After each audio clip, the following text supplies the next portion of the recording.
I'm going to talk about market structure and how market moves in terms of making those levels, highs or lows, and it's quite fascinating if you know the things which you are supposed to look out for.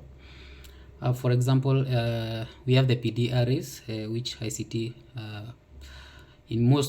in fact, all of his videos, he talks about those PD arrays, which we have like higher highs, a high, recent high, recent lows, lower lows. We have the order blocks, we have the fair value gaps, we have the breakers, we have the mitigation blocks, and we have the rejection blocks. And within those PD arrays, those are regions of liquidity.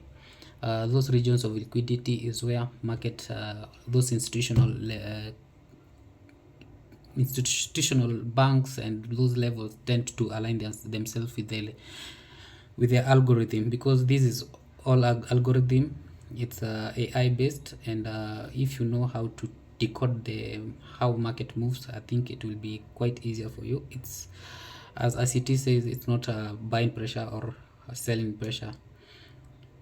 So we have a small demonstration of how market moves. Like, this is a bullish trend, like as I have drawn like this. This is a low, this is a high, this is a low, this is a high, this is a low which is higher than this, so it's called a higher low. This is a high which is higher than this, so it's the high. This is a low, this is the high, this is the low. So that's a bullish trend. That's how bullish trend moves, market moves.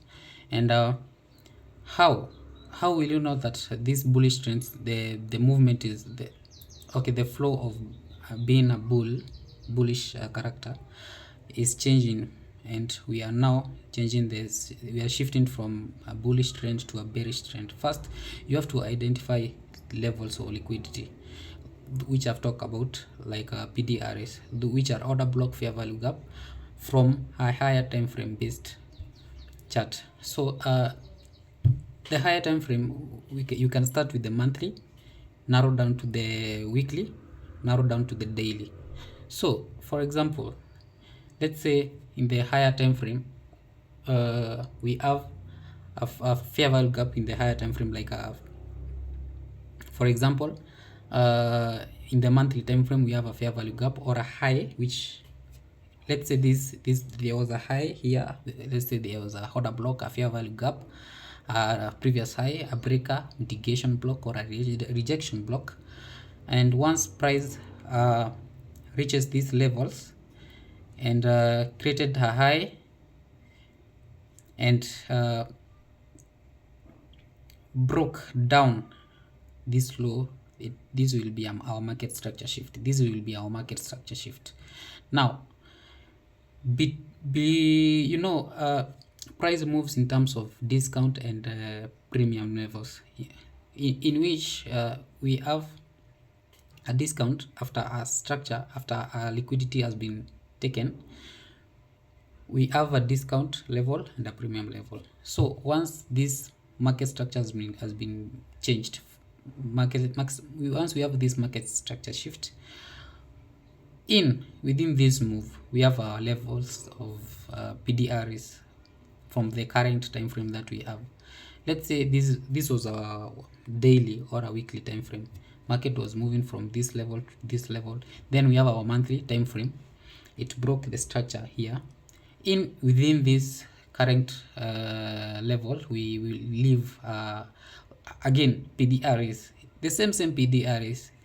They are not changing. So market we will anticipate now from henceforth we will anticipate downward movements. In that, now market will change from a downtrend, from an uptrend to a downtrend. So this is an illustration of how markets tend to shift from a higher time frame basis,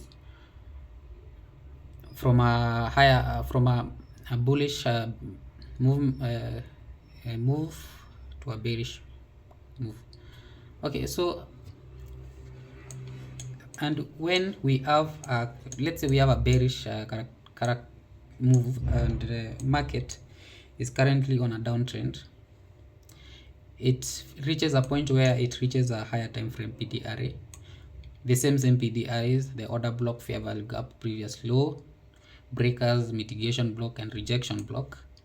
And once we see this with this shift, this will be our market structure shift, and now we will be anticipating movement of price from downtrend to an uptrend. And as you can see, this will be our level of liquidity. This one, we will be targeting these highs now, because the shift of the market has been changed. We are now on a bullish trend. Now we'll be moving upside, targeting these highs as our draw on liquidity. So again, it's all about practicing and consistency. So I will come up with more tutorials on what I think you may need in your analysis. And yeah, so